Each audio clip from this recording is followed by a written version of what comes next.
Bismillahirrahmanirrahim. Bertemu kembali di seri perkuliahan metode numerik. Kali ini kita sudah berada di video ketiga. Yang akan kita bahas pada video kali ini adalah logical representation repetition. Repetition, kalau di dalam bahasa Indonesia, maka dapat kita artikan sebagai perulangan. Setelah di video sebelumnya, kita sudah membahas dua logical representation, yaitu sequence dan selection. Hari ini kita membahas yang terakhir, yaitu repetition. Adapun sebaiknya sebelum kita masuk pada pembahasan ini, semoga sudah dapat dipahami dulu dua logical representation yang telah dibahas di video sebelumnya, yaitu sequence dan selection. Baik, kita mulai dengan definisi terlebih dahulu. Perulangan atau repetition menyediakan alat untuk melakukan implementasi instruksi secara berulang dengan konstruksi yang dihasilkan disebut loop atau biasanya looping. Jadi apabila kita memiliki beberapa baris kode dan kemudian kita ingin bahwa kumpulan barisan kode atau perintah tersebut dieksekusi berulang-ulang. Jadi misalnya kita ingin dengan urutan perintah yang sama persis dan kita inginkan itu dapat diulang baik 2 kali, 3 kali, 4 kali, 10 kali, 100 kali ataupun lebih, maka di dalam implementasi kita tidak harus mengetikkan atau mengcopy baris kode tersebut sebanyak perulangan yang kita inginkan. Jadi misalnya kita ingin kumpulan barisan kode itu dijalankan diulang-ulang selama 10 kali, maka kita tidak harus menuliskannya kembali atau mengkopikannya 10 kali atau mungkin sampai 100 kali. Tapi kita dapat menggunakan ya bantuan atau alat yang disebut dengan perulangan atau repetition. Di mana biasanya satu kali kita menjalankan barisan kode itu disebut sebagai satu iterasi. Nah, terdapat 3 struktur repetition. Yang pertama adalah do while, kemudian ada do exit atau biasanya juga disebut do until, dan kemudian yang terakhir ada do for. Di antara dua pertama ini memiliki kesamaan. Seperti apa kita ilustrasikan pada contoh berikut. Nah, ini adalah contoh ilustrasi struktur dan repetition. Sebelum nanti kita membahas pada pembahasan lebih lanjut untuk masing-masing strukturnya, kita lihat dulu contoh untuk memberikan gambaran seperti apa struktur perulangan, do while, do exit, dan do for. Nah, contoh yang pertama adalah untuk do while. Nah, jadi contohnya misalnya ada seseorang yang kita perintahkan berlari mengelilingi stadion berulang-ulang. Jadi perintahnya sama, berlari mengelilingi stadion, tapi kita ingin orang tersebut melakukan perintah tersebut terus-terusan, jadi disuruh berlari terus. Jadi kita tidak perlu menyuruhnya, kita tidak perlu berbicara sampai 100 kali ya, jadi kita tidak perlu menyampaikan kepada si orang tersebut, misalnya, kamu berlari mengelilingi stadion, kemudian ketika dia selesai, kita sampaikan lagi, kamu berlari mengelilingi stadion. Ketika dia selesai, kita ucapkan lagi, kamu berlari mengelilingi stadion. Seterusnya sampai pada kita merasa cukup. Nah, tapi kita cukup memberikan perintah di awal yang cukup mewakili bahwa kita meminta dia terus melakukan berlari mengelilingi stadion selama atau sampai kondisi tertentu. Nah, contohnya, kalau kita menggunakan struktur do while, maka kita menyampaikan ke orang tersebut, perintahnya adalah berlarilah mengelilingi stadion selama tidak capek. Maka dari sini kita menangkap perintah di sini, orang tersebut diperintahkan untuk terus berlari mengelilingi stadion selama tidak capek. Jadi kalau badannya masih merasa enak dan tidak capek, maka dia diperintahkan untuk terus berlari mengelilingi stadion pada jumlah yang tidak ditentukan. Jadi bisa jadi itu tidak capek itu sama dengan 1 kali putaran, atau 2 putaran, 3 putaran, atau lebih. Jadi kita tidak bisa menentukan bahwa ini sama dengan sekian kali putaran.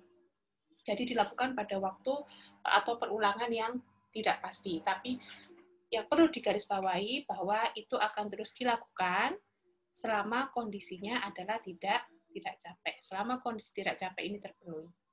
Kalau ternyata si orang tersebut merasa capek, maka dia berhenti. Nah, itu adalah struktur do while. Nah, kemudian do exit. Do exit, contohnya adalah, contoh perintahnya, berlarilah mengelilingi stadion sampai merasa capek. Nah, artinya di sini, ini perintah berlari mengelilingi stadion akan terus dieksekusi sampai sampai kondisi tertentu terpenuhi. Jadi perbedaannya kalau tadi, pada kondisi tertentu akan terus dilakukan. Jadi selama kondisi ini terpenuhi, akan terus dilakukan. Tapi kalau di sini, kalau kondisinya ini terpenuhi, maka akan berhenti. Mungkin bisa dibaca berulang-ulang supaya terasa perbedaannya ya. Berlarilah mengelilingi stadion sampai merasa capek. Jadi ini bisa jadi sama saja maknanya, tapi kita menyampaikannya dengan cara yang berbeda. Meskipun dua-duanya memiliki makna yang sama. Dua-duanya pun memiliki kesamaan bahwa jumlah perulangannya tidak pasti. Kita tidak tahu kondisi itu atau sampai mencapai kondisi tertentu itu dilakukan sampai berapa kali. Nah, kemudian pada do for. Kalau do for itu adalah sebuah struktur perulangan atau repetition dengan jumlah perulangannya pasti. Jadi contohnya, berlarilah mengelilingi stadion sebanyak 10 putaran. Jadi sudah ditentukan di awal bahwa perintah itu harus diulang sebanyak 10. Nah, tanpa memperhatikan kondisi-kondisi tertentu. Jadi apapun kondisinya tetap harus diulang sebanyak 10 kali putaran. Nah, ini adalah contoh ilustrasi struktur repetition. Nah, selanjutnya akan kita bahas lebih detail satu persatu untuk do while, do exit, dan do for. Kita mulai dari yang pertama, do while. Pada struktur ini, perulangan akan terus dilakukan terus-menerus selama suatu kondisi terpenuhi atau bernilai benar, ya. Selama suatu kondisi terpenuhi atau bernilai benar, dan berhenti jika kondisi telah tidak terpenuhi atau bernilai salah. Jadi berikut ini adalah flowchart-nya. Jadi ada sebuah perintah masuk, kemudian akan dilakukan uji kondisi. Selama kondisi ini terpenuhi atau bernilai true, maka instruksinya akan diulang kembali. Kemudian diuji lagi, selama kondisinya terpenuhi true, maka akan diulang kembali, terus akan diulang selama kondisinya bernilai true atau terpenuhi. Nah, kalau pada suatu ketika kondisi ini tidak terpenuhi lagi atau pengujiannya ini bernilai false, maka kita akan keluar dari perulangan dan dilanjutkan pada instruksi atau perintah-perintah atau baris kode yang selanjutnya di luar perulangan tersebut. Nah, ini adalah contoh dari ini adalah flowchart-nya, dan selanjutnya yang di sebelah kanan itu adalah pseudocode-nya. Jadi di sini ada do while, ya, kita tuliskan do while, kemudian kondisi yang kita definisikan. Jadi perulangan ini akan terus diulang pada kondisi yang seperti apa, dituliskan di sini, kemudian lanjut ke instruksinya apa saja yang ingin kita ulang. Jadi ini tidak harus satu instruksi ya, ini juga bisa lebih dari satu instruksi, tidak hanya satu baris kode, tapi bisa lebih dari 1, 2, 3, 4, dan seterusnya. Kemudian kita tutup perulangannya dengan end do. Jadi end do ini menyatakan bahwa ini akhir dari perulangannya, artinya yang diulang itu ada perintah yang diulang, ya, itu kita tuliskan di antara, perintah yang diulang itu kita tuliskan di antara do while dan end do yang diulang. Jadi kalau kita harapkan suatu perintah itu diulang di sini, di perulangan ini, jangan ditulis di bawah end do, tapi dia harus ditulis di dalam sini, di antara do while dan end do. Nah, untuk lebih memahami, kita lihat contohnya sebagai berikut. Contohnya, ya, di sini contoh yang pertama ya. Jadi di sini itu ada sebuah program yang akan diulang-ulang terus selama user itu masih ingin mengulang. Jadi selama user masih ingin mengulang, maka program akan dijalankan atau diulang kembali. Jadi di sini ada sebuah perintah masuk. Nah, ini mestinya ada respon masuk, kemudian responnya dilihat ya, apakah responnya yes. Kalau true, maka diulang lagi. Nah, perintah di sini hanya input respon. Input responnya adalah apakah ingin mengulang. Misalnya responnya yes, maka dibawa ke sini, diuji yes, maka true diulang lagi.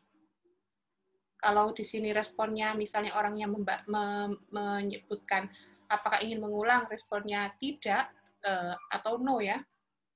Ini ya atau tidak ya, karena ini ya. Tidak, maka di sini sudah tidak memenuhi respon sama dengan respon yang diharapkan adalah y. Nah, respon yang masuk adalah sama dengan tidak, maka sudah tidak true, tidak memenuhi, maka nilainya false. Saat false, maka dia keluar. Program akan berhenti dijalankan.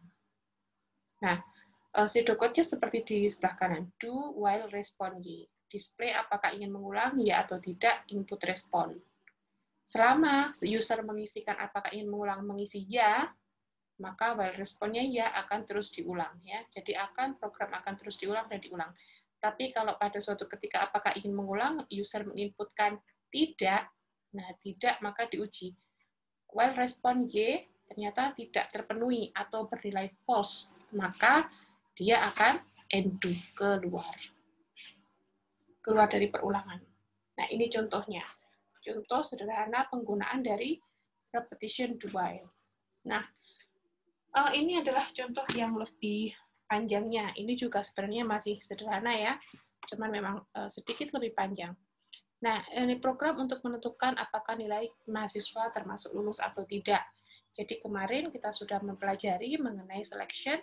Nah, tadi juga sudah saya sebutkan bahwa di dalam perulangan itu bukan hanya satu baris kode atau satu perintah, satu instruksi, tapi bisa juga lebih dari itu. Nah, kita di sini melihat contoh di mana di dalam perulangannya, di dalamnya juga terdapat seleksi, ya, terdapat seleksi atau selection. Terdapat perintah untuk bercabang. Jadi perintahnya bisa bercabang, tergantung pada kondisi tertentu. Nah, ini adalah program untuk menentukan apakah nilai mahasiswa termasuk lulus atau tidak. Maka kita kembangkan dulu flowchart-nya sebelum kita nanti menuliskan pseudocode-nya. Jadi pertama di awal kita tentukan responnya, kita definisikan dulu ya. Yes, ya. Kemudian nanti akan di sini diuji. Apakah respon ya? Karena sekarang tadi di awal ini kita sudah kita masukkan ya, di sini kita definisikan dulu di awal sebelum masuk perulangan, maka di sini terpenuhi, bernilai true. Karena true, maka lanjut ke perintah yang ke bawah. Maka selanjutnya user diminta input nilai, masukkan nilainya. Kemudian nilai yang diinput user akan dilanjutkan dan akan ini masuk ke selection untuk menentukan apakah nilai itu lulus atau tidak, termasuk yang lulus atau termasuk yang gagal, di mana threshold kelulusannya adalah 60. Kalau nilainya di atas 60, maka dia lulus. Kalau kurang dari sama dengan 60, maka dia gagal. Jadi, nilai yang diinputkan user masuk, kemudian akan diuji apakah nilainya lebih dari 60. Kalau true, maka dia lulus. Kemudian, setelah itu, user akan ditanya lagi, masih ingin menghitung atau tidak. Maka di sini user diminta untuk memasukkan responnya. Nah, kemudian kita terima responnya. Nah, responnya akan ke atas diuji kembali. Nah, jadi kalau user masih menginputkan apakah ingin menghitung lagi, dijawab ya, maka di sini respon yang masuk adalah ya. Apakah respon sama dengan ya? True. Nah, terpenuhi, maka akan dijalankan lagi program ini. Nah, terus seperti itu. Tapi kalau suatu ketika input respon, apakah ingin menghitung lagi, dijawab user tidak atau T. Maka kita bawa ke dalam perulangannya, respon apakah sama dengan Y? Tidak ya, tidak terpenuhi, false, karena respon yang dimasukkan sama dengan T, maka false, sehingga false, maka dia akan keluar dari perulangan. Perulangan stop, tidak dilakukan lagi, dan lanjut pada perintah selanjutnya di luar perulangan. Nah, ini adalah contoh flowchart-nya. Nah, sebelah kanan ini adalah contoh pseudocode-nya. Jadi pseudocode sebelum nanti kita terjemahkan ke sintak yang kita mau pakai, ya. Apakah nanti kalau nanti kita akan menerjemahkannya ke dalam Visual Basic. Nah, jadi pertama kita tuliskan secara sequencing ya, jadi secara terurut. Yang pertama respon, kita tuliskan pertama kali. Respon kita definisikan sama dengan ya, do, while respon sama dengan ya, lakukan ini input, jadi while selama respon, ini adalah kondisi ya, ini adalah kondisinya, kondisi yang kita tentukan bahwa perulangan ini akan terus dilakukan selama responnya sama dengan ya, selama ini terpenuhi. Kalau respon sama dengan y ini sudah tidak terpenuhi atau bernilai false, maka perulangan tidak lagi dilakukan. Input nilai, if nilai sama dengan 60 then lulus, else gagal, and if kita tutup. Jadi and if ini menutup if yang di sini. Ini satu kesatuan ya. Nah, kemudian lanjut display apakah ingin menghitung lagi, kita input respon. Nah, seperti ini adalah bentuk pseudocode dari flowchart yang ada di sebelah kiri. Nah, silakan untuk pelan-pelan dipahami secara dipahami dengan pelan-pelan. Baik. Kemudian kita lanjutkan pada struktur repetition yang selanjutnya, yaitu do exit, atau kadang disebut sebagai do until. Nah, pada struktur ini, loop atau perulangan juga dilakukan sama seperti do while, yaitu tidak pada jumlah yang fix atau diketahui sebelumnya, namun didasarkan pada kondisi tertentu. Perulangan akan dilakukan selama kondisi tertentu belum terpenuhi, dan akan berhenti jika kondisi yang ditentukan telah terpenuhi. Nah, berkebalikan dengan do while. Kalau do while, itu akan terus dijalankan ketika kondisinya terpenuhi. Tapi kalau do until, akan berhenti ketika kondisi terpenuhi. Tapi sebenarnya ini sama ya, jadi hanya masalah apa ya, penulisan aja sih yang berbeda. Ya. Nah, jadi ini dua-duanya dapat digunakan pada kondisi yang sama sebenarnya. Nah, maka seperti ini ya bedanya. Ini ada masuk, kemudian diuji kondisi. Kalau dia masih bernilai false atau belum terpenuhi, maka instruksinya akan terus diulang. Until, sampai suatu saat kondisi ini terpenuhi atau bernilai true, maka kita malah akan keluar dari perulangannya. Nah, jadi berbedanya kalau dengan do while itu kebalikannya ya. Kalau do while di sini ini true, yang di sini adalah false. Nah, sedangkan di sebelah kanan ini adalah pseudocode-nya do if condition exit ya. Jadi ini silakan dituliskan kondisi di mana kalau kondisi ini terpenuhi, maka kita akan keluar. Kalau while kan kondisi ini terpenuhi akan terus diulang. Kalau do exit atau do until, kalau kondisi ini terpenuhi, malah kita akan exit, ya akan keluar. Nah, tuliskan di sini. Nah, jadi selama kondisi perulangan akan terus dilakukan selama kondisi ini belum terpenuhi atau masih bernilai false. Nah, kemudian kita lanjutkan pada contoh sederhana ya. Nah, sama seperti sebelumnya, ya ini adalah contoh sederhana untuk mengulang program. Ya, jadi ada respon masuk, apakah responnya T atau tidak. Kalau false, ini tidak terpenuhi, ya false artinya responnya di luar T. Berarti kalau di sini hanya ada dua pilihan respon, ya atau tidak, Y atau T, maka kalau responnya Y, maka tidak sesuai dengan kondisinya, bernilai false, maka akan diulang. Apakah ingin mengulang programnya? Yes, diuji, oh tidak terpenuhi, masih false, akan terus diulang. Sampai apakah ingin mengulang programnya? Dijawab T, tidak. Oh, benar, terpenuhi, maka true. Maka akan keluar dari perulangan. Nah, dikatakan yang di sebelah kanan ini adalah pseudocode dari do exit. Dari contoh yang ada di flowchart di sebelah kiri. Maka do if respon sama dengan T, exit. Ya, jadi kalau ini terpenuhi, responnya sama dengan T atau tidak, kita keluar. Tapi kalau responnya belum T, berarti kan Y, ya, itu perulangan ini akan terus dilakukan. If respon sama dengan T, exit. Nah, ini kemudian Jadi kalau belum terpenuhi, maka akan dilakukan perintah ini. Display, apakah ingin mengulang, ya atau tidak. Nah, kemudian responnya diterima, dan akan terus dilakukan perulangan selama responnya Y. Ya. Nah, tapi kalau suatu saat responnya sudah T, ini sudah bernilai true, maka perulangan akan dihentikan. Nah, kita lanjutkan pada contoh selanjutnya, ya.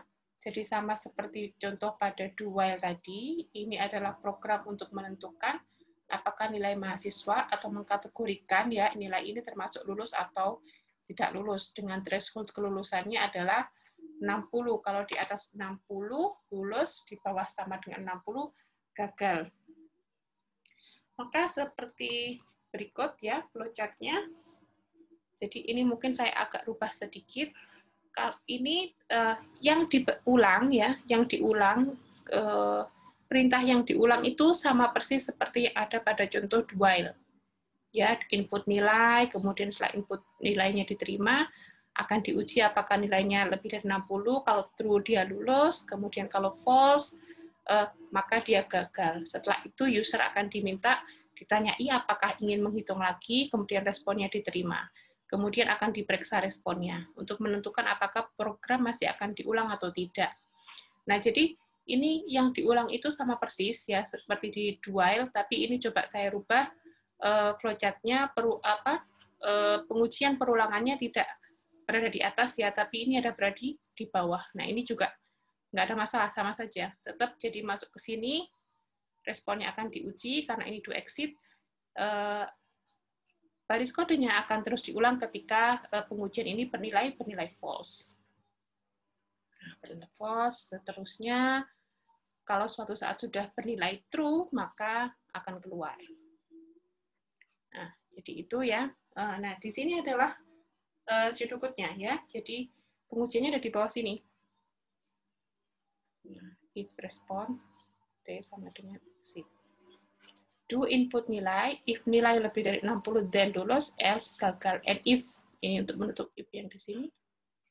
Display apakah ingin mengulang lagi atau tidak, input respon, if respon sama dengan tidak, maka akan keluar. Kalau respon ini belum terpenuhi, artinya user masih menjawab ya, maka kita masih akan lanjut mengulang lagi, ya, mengulang baris kode ini, input nilai, kemudian diuji, dan seterusnya, dan seterusnya.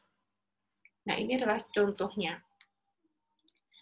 Baik, kita selanjutnya akan melanjutkan ke struktur repetition yang ketiga, yaitu do for. Pada struktur ini, perulangan dilakukan dengan jumlah yang pasti, seperti yang sudah kita tahu sebelumnya tadi ya, pada contoh berlari mengelilingi stadion tadi. Jika telah memenuhi jumlah perulangan yang telah ditentukan sebelumnya, maka perulangan akan dihentikan. Jadi, berbeda dengan do while dan do exit ya, bahwa jumlah perulangannya itu belum diketahui, tapi akan terus diulang selama memenuhi kondisi tertentu atau sampai pada kondisi tertentu. Nah, tapi kalau struktur do for itu sudah ditentukan dari awal, sudah diketahui bahwa perulangan ini akan dilakukan sekian kali, 10 kali, 20 kali, 100 kali, atau 1000 kali. Nah, itu kalau do for ya, tanpa dengan mengabaikan beberapa kondisi yang lainnya. Nah, untuk melakukan mengimplementasikan struktur do for ini, maka ada 3 yang harus kita definisikan di awal. Yang pertama kita harus menentukan startnya berapa. Biasanya di sini ada do for I ya. I ini adalah nanti menentukan kita sedang berada di iterasi nomor berapa. Sudah berapa kali di looping atau sudah berapa kali program itu diulang-ulang. Kita sudah pada perulangan nomor berapa. Ini menyebutkan I. Nah, I ini nilainya bisa merupakan bilangan bulat positif. Ya, bulat positif artinya bisa dimulai dari 0 biasanya gitu, atau boleh juga dimulai dari 1, 2, 3, 4 dan selanjutnya.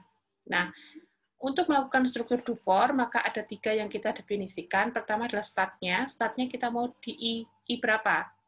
Apakah I 0, I sama dengan 0, I sama dengan 1, apakah kita mulai I sama dengan 2, atau 4, 5, 6, dan seterusnya. Kemudian kita berhentinya di mana? Nah, kemudian step-nya itu berapa? Step itu maksudnya adalah selisih, ya. Selisih dari kita melangkahnya itu dari sebelumnya ke selanjutnya itu melangkahnya seberapa banyak. Jadi misalnya, kalau saya mau 1, 2, 3, 4, 5, 6, 7, 8, 9, 10, maka saya akan menuliskan, saya ingin menampilkan bilangan 1, 2, 3, 4, 5, 6, 7, 8, 9, 10, maka nanti saya menuliskan di sini startnya adalah 1, finishnya adalah 10, stepnya adalah 1.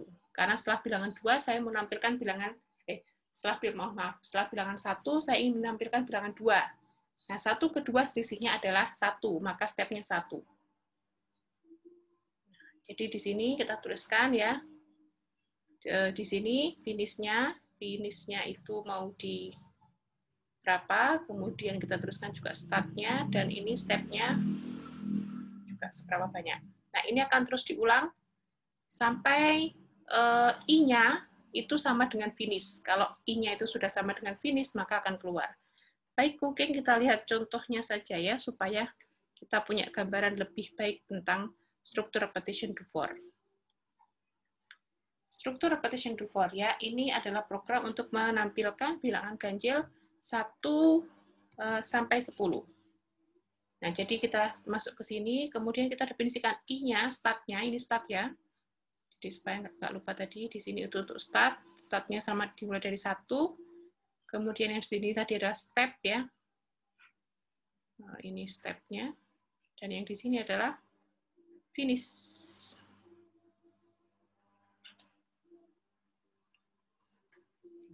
Jadi di sini ditentukan program menampilkan bilangan ganjil antara 1 sampai 10. Kita tahu bilangan ganjil 1 sampai 10 itu ada 1 ya, kemudian berapa? 3, 5, 7, dan 9. Nah, jadi kita mulai dari pertama, I sama dengan 1. Kita sudah definisikan di awal. Kemudian, apakah ini I sudah lebih dari 10? Tidak, false. Maka kita lakukan perulangan. Tampilkan I.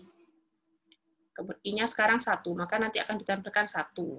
Nah, kemudian lanjut ke sini. Nah, sekarang kita step-nya. Step-nya adalah 2.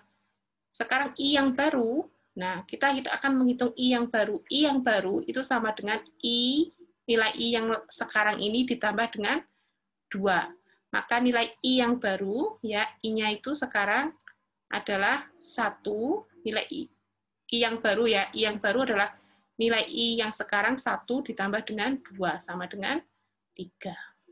Maka I lebih dari 10 ya, apakah I lebih dari 3? False, maka ditampilkanlah I, tampilkan 3.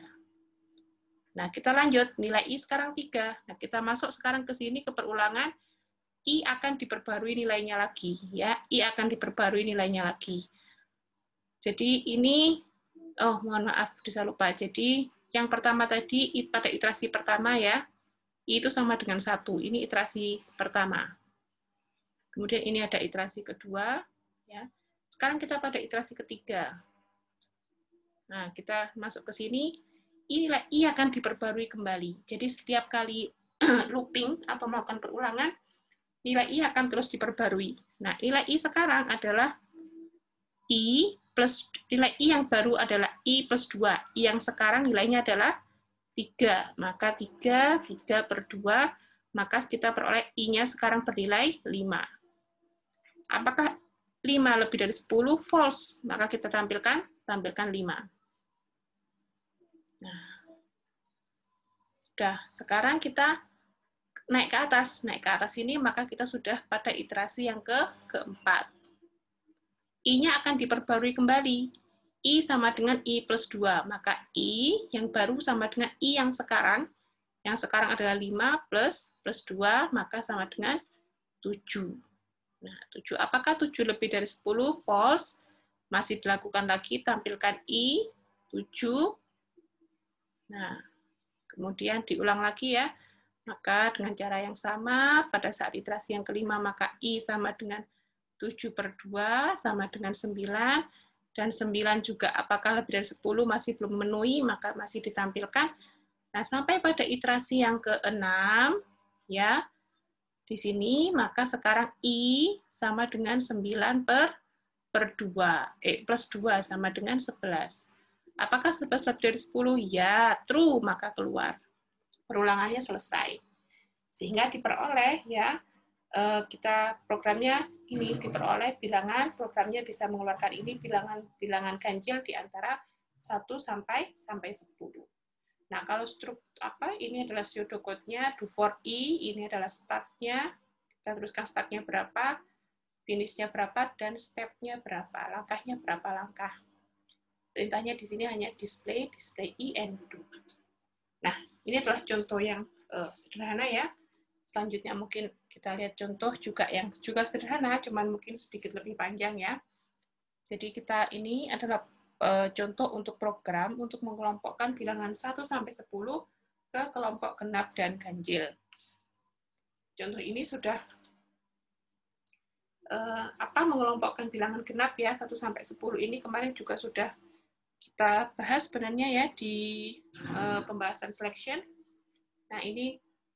Nah, perintah yang kemarin itu kita masukkan, kita ingin bahwa perulangan ini dilakukan berulang-ulang. Ya, dilakukan berulang-ulang sampai programnya itu bisa mengelompokkan bilangan 1 sampai 10 ke bilangan genap dan ganjil. Jadi kita ingin dilakukan sebanyak 10 kali. Nah, 10 kali. Maka kita tidak perlu menuliskannya 10 kali, tapi kita bisa melakukan selection ini, ya, barisan kode seleksi ini kita lakukan dengan struktur do for. Kita ulang dengan struktur do for. Maka berikut adalah flowchart-nya, ya. Ini start-nya 1, step-nya 1, karena kita ingin semuanya dihitung. Setelah 1, kita akan periksa angka 2, apakah masuk genap atau ganjil, kemudian kita periksa angka 3, apakah masuk genap ganjil, 4, selanjutnya 5, dan seterusnya. Dan berhentinya adalah di 10. Nah, baik I sama dengan 1. Dimulai dari I sama dengan 1. Ini I-nya sekarang 1. Mungkin bisa teruskan di sini ya. Nah, jadi pada iterasi pertama ya, iterasi pertama I sama dengan 1. I masuk. I modulo 2 apakah sama dengan 0? False ya, false, maka dia termasuk ganjil.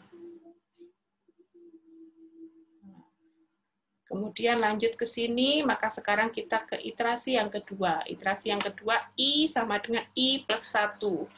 Maka I sama dengan 1 plus 1 sama dengan 2. Kondisi ini belum terpenuhi, masih false. 2 modulo 2 apakah sama dengan 0? True. True, maka masuk ke genap. Maka 2 genap. Nah, kemudian lanjut ke sini lagi. Kita masuk ke iterasi ketiga. Sekarang I-nya sama dengan ini ya. Oh ya, 1 tadi. I-nya adalah sekarang tadi I plus 1. I yang sekarang adalah 2. 2 plus 1 sama dengan 3. Ini belum terpenuhi. Kita ke sini 3 modulo 2 sama dengan 0, false. Maka dia termasuk ganjil. Nah, kemudian kita lanjutkan lagi di sini sampai sekarang iterasi keempat. I sama dengan I plus 1. Maka I sama dengan 3 plus 1 sama dengan 4. Nah, terus seperti ini, 4 modulo 2 sama dengan 0, true. Maka dia masuk ke genap. Dan selanjutnya ya, seterusnya, mungkin sampai ini iterasi ke 9 ya. 9, maka nanti di 9 itu I, nanti di sini ada 8 plus 1 sama dengan 9, maka nanti 9 itu akan kita kategorikan sebagai ganjil ya. Kemudian lanjut ke sini, iterasi ke 10, maka nanti ada I-nya sama dengan 9 plus 1, ya, sama dengan 10. Apakah 10 lebih dari 10? Masih belum. Kemudian 10 modulo 2 sama dengan 0, ya, maka ini masuk ke dalam genap, ya. Nah, kemudian ke iterasi selanjutnya, Apakah sekarang I-nya adalah 10 plus 1, 11, apakah I lebih dari 10? Iya, sudah true, maka keluar. Maka tidak dilanjutkan pada iterasi yang selanjutnya. Berhenti pada iterasi yang ke-10. Nah, ini adalah contoh kedua dari struktur repetition atau do for. Nah, semoga materi ini sudah dapat dipahami dengan baik ya. Semoga sudah bisa membedakan antara penggunaan do while, do exit, dan do for. Nah, untuk lebih supaya pemahaman kita lebih lanjut lagi ya, ini untuk mengecek apakah kita sudah cukup paham dengan materi yang hari ini atau belum, maka silakan lakukan latihan soal berikut. Soal ini saya ambil dari buku Numerical Method for Engineering karya dari Stephen Capra. Nah, jadi silakan dikerjakan, ubah flowchart ini ke dalam pseudocode ya. Dapatkan pseudocode dari flowchart berikut. Kita lihat di sini. Di sini ada selection ya. Di sini ada gabungan ya, selection. Di sini ada selection, ada true ke sini dan false. Nah, di sini juga ada selection lagi. Nah, di sini, di cabang yang di sini, di cabang yang kiri, ini jadi setelah masuk ke cabang kiri, di sini ada selection lagi. Nah, di cabang yang kanan, di sini ternyata terdapat sebuah perulangan. Nah, di sini ada perulangan dengan kondisinya adalah, pengujian kondisinya adalah apakah X kurang dari 50. Kalau false, maka dilanjutkan. Kalau true, maka keluar. Nah, silahkan diperiksa. Berarti kalau seperti ini kita apakah menggunakan do while, atau kita menggunakan do exit, atau kita menggunakan do for. Nah, di sini juga ada gabungan antara selection dan repetition. Semoga dapat dikerjakan dengan baik. Sampai di sini untuk video kali ini. Terima kasih atas partisipasinya. Wassalamualaikum warahmatullahi wabarakatuh.